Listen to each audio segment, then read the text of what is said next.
Dear learners, এই লেসনে আমি আপনাদের শেখাবো যে কিভাবে আমরা ইলেন্সের মাধ্যমে আমরা কোনো স্কিল টেস্টে আমরা পার্টিসিপেট করতে পারি। তো আমরা এজন্য এই পেজটি থেকে আমরা আপাতত আমাদের আইডেন্টিটি ভেরিফিকেশনের কাজ মোটামুটি শেষ, অর্থাৎ আমরা সাবমিট করেছি আমাদের অ্যাপ্লিকেশন, আমরা আমাদের প্রিভিয়াস লেসনে দেখেছি। তো এখন এখান থেকে আমরা জাস্ট ব্যাক টু ইলেন্স এই বাটনটিতে ক্লিক করছি পুনরায় ইলেন্সে প্রবেশ করার জন্য। তো আমরা কিন্তু অলরেডি দেখতে পাচ্ছি যে আমাদের সামনে একটি ইন্টারফেস ওপেন হয়েছে। তো এই মুহূর্তে আমরা আছি ফাইন্ড ওয়ার্ক এই পেজে। তো দেন এখানে আমরা কিন্তু দেখতে পাচ্ছি যে ইউর প্রোফাইল কমপ্লিটনেস এর ঠিক নিচের দিকে আমরা কিন্তু দেখতে পাচ্ছি যে একটি মেসেজ যে আইডেন্টিটি ভেরিফিকেশন ইন প্রসেস, অর্থাৎ আমরা অ্যাপ্লিকেশনটি সাবমিট করছি, সেটি অলরেডি প্রসেসিং এ আছে। যখন আমরা ইন্টারভিউ কমপ্লিট করব আমাদের শিডিউল অনুযায়ী তখন কিন্তু আমাদের এখানে প্রোফাইল কমপ্লিটনেস 100% হয়ে যাবে। তো এখন আমি আপনাদের দেখাচ্ছি যে কিভাবে আমরা স্কিল টেস্টে আমরা পার্টিসিপেট করতে পারি। তো স্কিল টেস্ট মূলত একটি গুরুত্বপূর্ণ বিষয়, অর্থাৎ আমরা আমাদের প্রোফাইলকে যে অনুযায়ী যে ধরনের কাজের জন্য আমরা বিল্ড আপ করেছি সেই রিলেটেড সেই স্কিল অনুযায়ী আমাদের কিন্তু প্রোফাইল টেস্ট দিতে হবে। অর্থাৎ আমরা আমাদের ফার্স্টের দিকে একটি লেসনে আমরা দেখিয়েছি যে কিভাবে আমরা আমাদের স্কিল অ্যাড করব আমাদের প্রোফাইলে। তো সেই যে স্কিলগুলি আমি অ্যাড করেছি আমি প্রোফাইল ক্রিয়েট করার সময় সেই স্কিল রিলেটেড টেস্ট কিন্তু আমাদের দিতে হবে, তাহলে আমাদের কাজ পাওয়ার প্রায়োরিটি কিন্তু আমাদের ইনক্রিজ হবে। আর এই স্কিল টেস্ট দিতে আমাদের কোনো অতিরিক্ত কোনো মানি খরচ হবে না, অর্থাৎ আমরা কিন্তু এই স্কিল টেস্টগুলো ফ্রি এই ইলেন্সের মাধ্যমে আমরা দিতে পারবো। তো ওডেক্সেও মূলত ফ্রি স্কিল টেস্ট দেওয়া যায়, এখানে ইলেন্সেও আমরা এই ফ্রি স্কিল টেস্টে আমরা পার্টিসিপেট কিন্তু করতে পারি।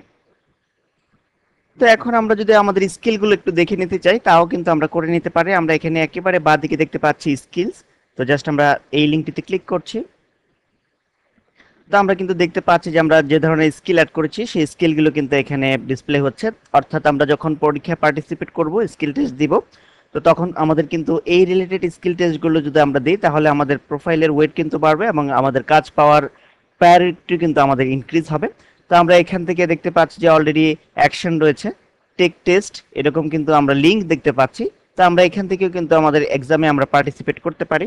তাছাড়া আমরা যদি চাই যে আমরা আমাদের পছন্দ অনুযায়ী এই টেস্টগুলো ছাড়া আরো কিছু রিলেটেড টেস্ট দেব, সেটিও কিন্তু আমরা করে নিতে পারি। তো আমাদের দরকার হচ্ছে মূলত এই রিলেটেড টেস্ট। তো আমরা এখন এখান থেকে চলে যাব টেক টেস্ট ওয়ার্ডপ্রেস, জাস্ট এই লিঙ্কটিতে ক্লিক করছি ওয়ার্ডপ্রেস রিলেটেড টেস্ট দেওয়ার জন্য। তো আমরা কিন্তু দেখতে পাচ্ছি যে অলরেডি আমাদের সামনে একটি ইন্টারফেস ওপেন হয়েছে, test your skill WordPress. Then এখন আমরা এখান থেকে just take test it's free, just এই বাটনটিতে ক্লিক করছি। আমি জাস্ট আপনাদের ওয়েগুলো দেখিয়ে দিচ্ছি, আপনারা এই ওয়েতে আগালে আপনারা কোনো সমস্যায় পড়বেন না, সাকসেসফুল ভাবে আশা করি আপনাদের স্কিল টেস্ট আপনারা দিতে পারবেন। দেন এখন আমরা দেখতে পাচ্ছি যে আমাদের সামনে একটি ইন্টারফেস ওপেন হয়েছে, try A practice question about WordPress. তো এখন এখান থেকে আমরা জাস্ট ট্রাই এ প্র্যাকটিস কোশ্চেন এই বাটনটিতে ক্লিক করছি। তো আমরা কিন্তু দেখতে পাচ্ছি যে এখানে একটি ডামি কোশ্চেন আমাদের সামনে উপস্থিত হয়েছে যে WordPress is written in Python, PHP, Java, আর আরেকটি দেখতে পাচ্ছি যে রাবি। তো এখানে আমরা দেখতে পাচ্ছি যে অলরেডি একটি মেসেজ টাইমস আপ, অর্থাৎ একটি নির্দিষ্ট সময় থাকে। আমি কথা বলতে বলতে টাইমটুকু আসলে পাস হয়ে গিয়েছে। তো আশা করি ব্যাপারটা বুঝতে পেরেছেন যে কিভাবে আপনারা এই প্র্যাকটিস কোশ্চেনটির আনসার করবেন।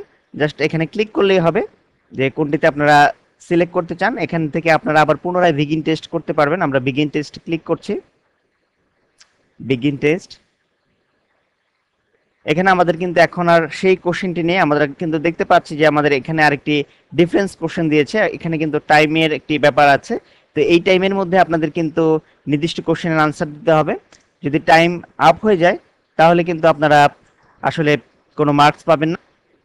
তো আমরা কিন্তু অলরেডি দেখতে পেয়েছি যে আমরা নির্দিষ্ট সময়ের মধ্যে আনসার না করায় আমরা একটি মেসেজ দেখতে পাচ্ছি যে টাইমস আপ, এবং সঠিক কোশ্চেনটি কিন্তু এখানে আমরা দেখতে পাচ্ছি হাইলাইটেড হচ্ছে, এটি হচ্ছে ক্রিয়েটিভ কমন্স এই প্রশ্নটির আনসার। তো এইভাবে র্যান্ডমলি কোশ্চেন চেঞ্জ হবে, আপনারা জাস্ট এই বাটনটিতে ক্লিক করলে আর একটি নতুন কোশ্চেন পাবেন। তো আশা করি আপনারা বুঝতে পেরেছেন যে কিভাবে এই টেস্টগুলোতে আপনারা পার্টিসিপেট করতে পারেন ইলেন্সের মাধ্যমে ফ্রিতে। তো আরেকটি জিনিস খেয়াল রাখবেন, প্রত্যেকটি টেস্ট দেওয়ার আগে সে বিষয়ের উপর ভালো করে নেট থেকে স্টাডি করে নেবেন, না হলে কিন্তু আপনারা পরীক্ষায় ভালো মার্কস পাবেন না। তো আশা করি আপনারা আমি যে ওয়ে দেখালাম সেই ওয়েতে বাকি যে কোশ্চেনগুলো আছে সেই কোশ্চেনগুলোর আনসার নিজেরা করে নিতে পারবেন। ধন্যবাদ।